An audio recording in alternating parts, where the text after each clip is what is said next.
Get ready. November 1983, 100 words. Begin. Mr. Chairman, I must at the outset admit that the debate on the governor's address has been interesting. Members have expressed their considered views on some of the problems faced by the people of this state.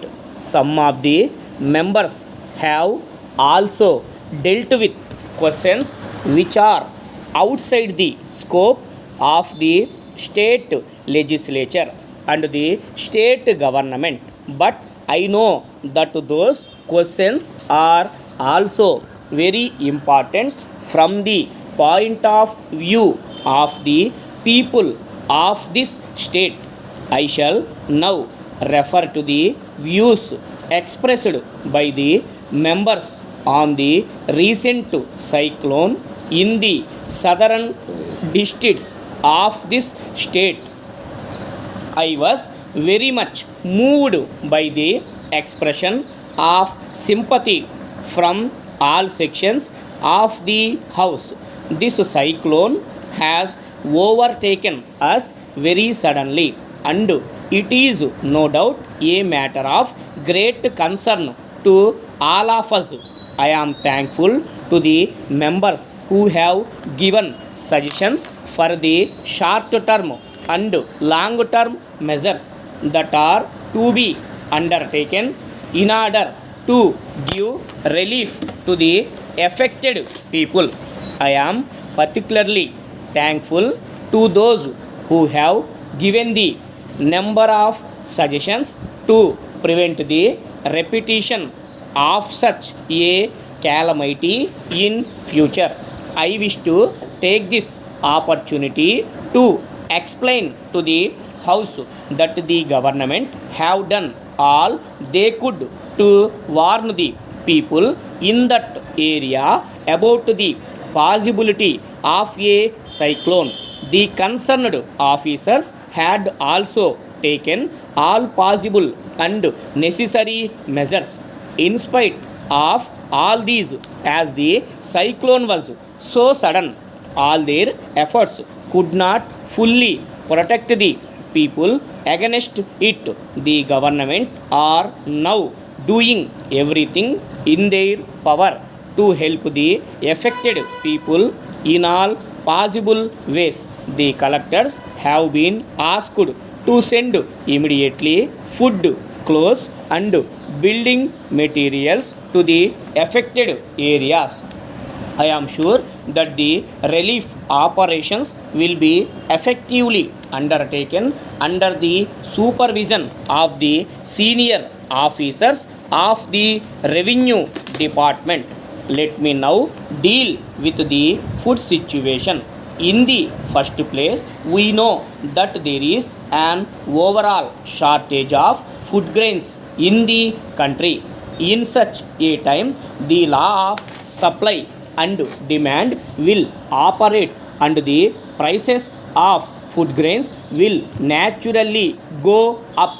It is true that in some cases the prices have gone up to such an extent that they are beyond the reach of poor people. In such circumstances, it has become necessary for the government to procure and distribute food grains to the weaker sections of society at cheap rates. Otherwise, we, the weaker sections, will suffer to a very great extent, as they will not be able to purchase the food grains at a high cost.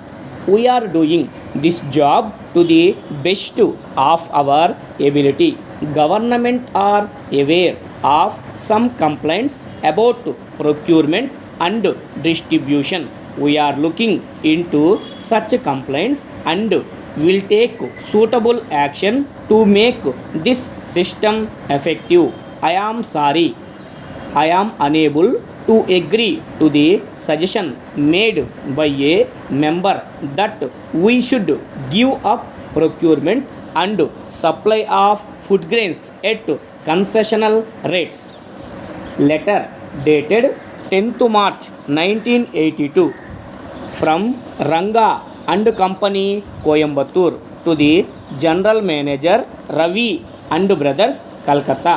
Dear Sir, kindly refer to your letter of the 5th instant. We have carefully gone through the changes that you have suggested in the sole selling agency agreement. We are agreeable to many of the changes that you have suggested, but we are sorry to inform you that we are not in a position to accept your suggestion to omit the clause relating to the minimum number of our machines that you are required to sell. We wish to point out that in all such agreements which we have entered into with so many other commercial houses, there is such a clause. None of them have raised any objection to it. So we are surprised at your objection to this clause. We also consider it necessary to inform you that in any such agreement the provision of such a clause is absolutely necessary. Otherwise, we will have no remedy at all if you do not sell our machines in adequate numbers. After all, we require you to sell 2 of our machines per month. Hope to receive your confirmation soon. Yours faithfully, Stop.